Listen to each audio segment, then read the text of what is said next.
La electricidad fue conocida por mucho tiempo, estudiada por egipcios y griegos, debiendo su nombre al latín electrum, que significa ámbar eléctrico.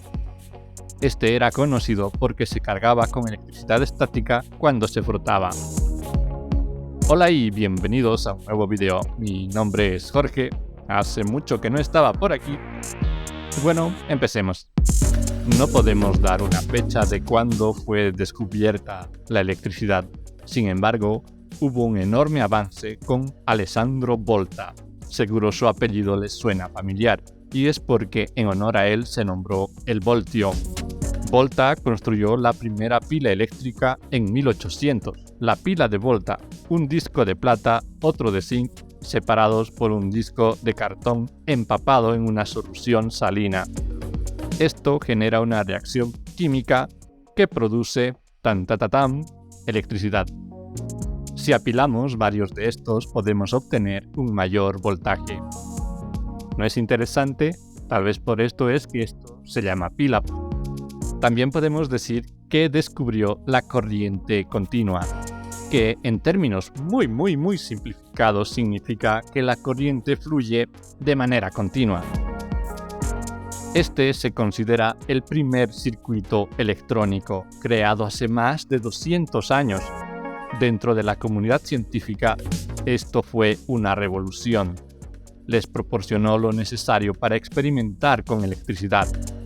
Hasta que en 1821, Michael Faraday creó el primer motor eléctrico. Por consecuencia, también creó el primer generador eléctrico, ya que un motor eléctrico puede ser usado como generador.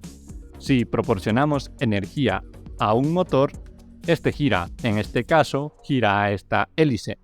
Pero si lo hacemos al revés y giramos la hélice de forma manual, el motor proporcionará energía. ¿Qué tal si ahora lo hacemos gigante y que la hélice gire, digamos, con la fuerza del viento? Interesante, ¿no? El motor de Faraday no se parece a los que conocemos actualmente. Este consiste en un imán, una fuente de mercurio y una varilla, conectados a una pila de Volta. Al recibir energía eléctrica, la varilla gira alrededor del imán.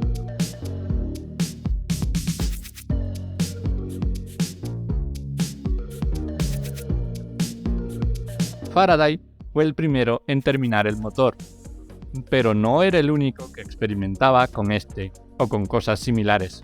En 1834, Thomas Davenport presentó otro motor eléctrico. Aunque antes de este hubo más motores, la diferencia es que este sería el primer motor eléctrico práctico y viable. Aún falta para que los motores y generadores eléctricos cambien el mundo. Pero hubo otro invento que sí tuvo un cambio en la humanidad más rápidamente. En 1837, William Fothergill, estos nombres me matan. A ver, otra vez.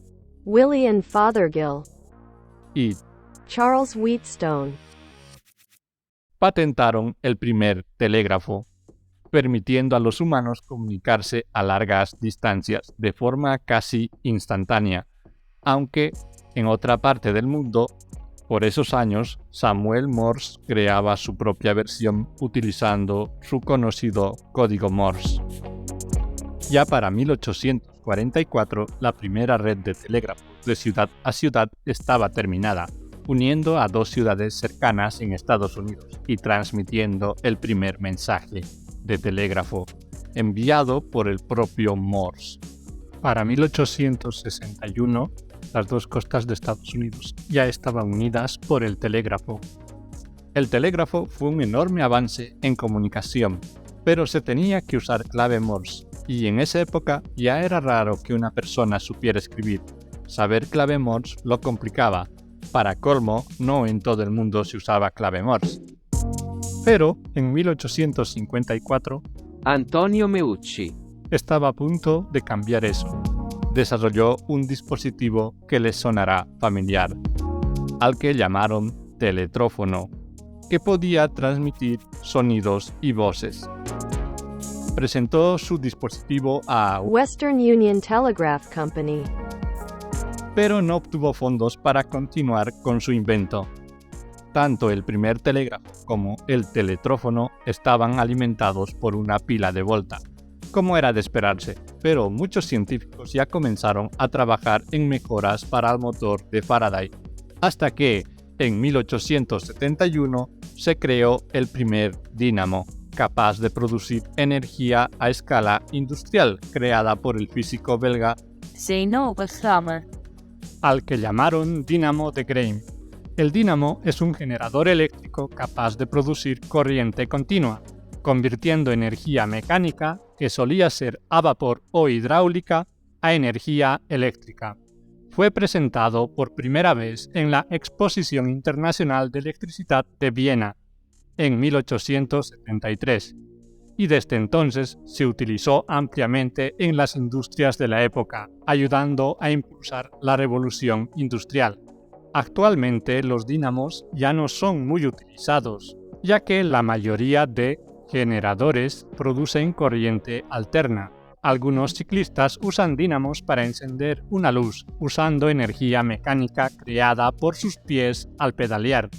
Yo preferiría usar una batería, aunque hace mucho que no manejo una bicicleta.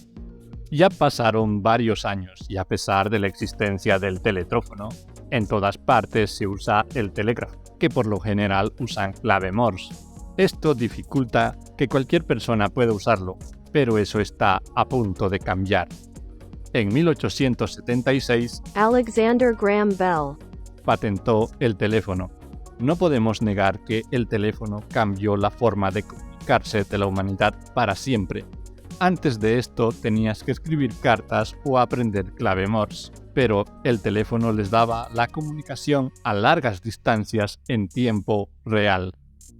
Aunque el dínamo de Gray ya existía, este no era muy usado, y un inventor, Thomas Edison. usaba sus propias versiones de generador eléctrico. Tuvo varios inventos. En 1877 creó el fonógrafo, que era capaz de grabar y reproducir sonidos. Pero el cambio más importante, que tuvo un impacto casi de inmediato, fue la primera lámpara incandescente, creada en 1879. Imagínense haber vivido ese cambio. Los humanos al fin podrían ver de noche sin la necesidad de una vela.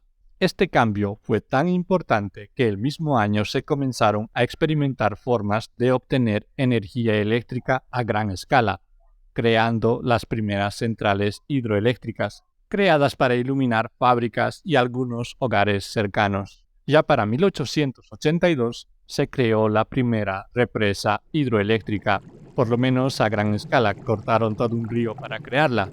Realmente no sabemos cuándo los humanos juntaron agua para su uso posterior, pero sí sabemos cuándo juntaron agua en grandes cantidades, no solo para su uso posterior, sino también para generar energía eléctrica, aunque estaban limitados por la época. Esto solo generaba 12.5 kilovatios.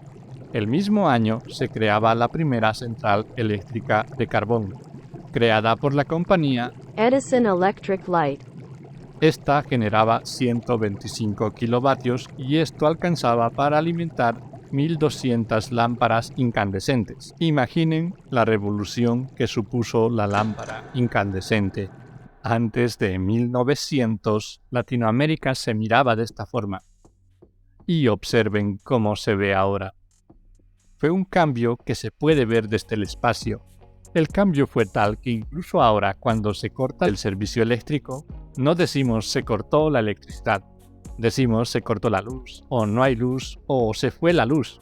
Al menos así lo dicen en los países que conozco.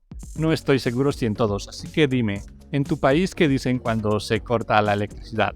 Edison estaba cambiando el mundo. Es innegable. Distribuye energía, corriente continua en muchas ciudades. Sin embargo, esta no es muy eficiente. Los generadores tienen que estar muy cerca de los lugares en donde esta energía iba a ser consumida, ya que la corriente continua se debilita en largas distancias. Sin embargo, un señor muy popular, que puede que sepas quién es, que incluso ha peleado contra dioses, Su ayudante Nikola Tesla. cambió esto con la corriente alterna.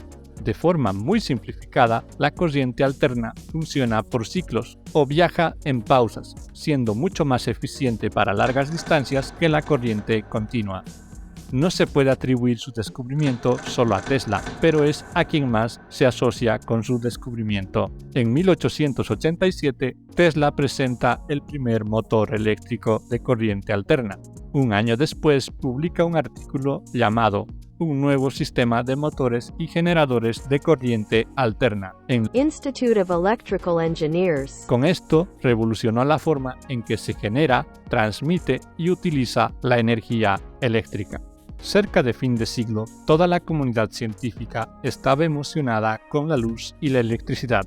Investigaban con ella, trabajaban con ella. Uno de muchos era J.J. Thomson. que usando este extraño aparato llamado tubo de rayos catódicos, que es un tubo de vidrio evacuado con dos electrodos en cada extremo, uno se llama cátodo y el otro ánodo, aplicó un campo eléctrico en el interior del tubo y descubrió que se emitían rayos de partículas negativas desde el cátodo hacia el ánodo. Concluyó que estas partículas eran una pieza importante de la materia y las llamó electrones. También demostró que los electrones tienen una carga negativa y que tienen una masa extremadamente pequeña en comparación con los átomos. Presentó su trabajo The Royal Institution. en 1897 con una serie de conferencias. Aunque esto no supuso un cambio a corto plazo en la humanidad, no podemos negar que fue uno de los descubrimientos más importantes que se tuvieron.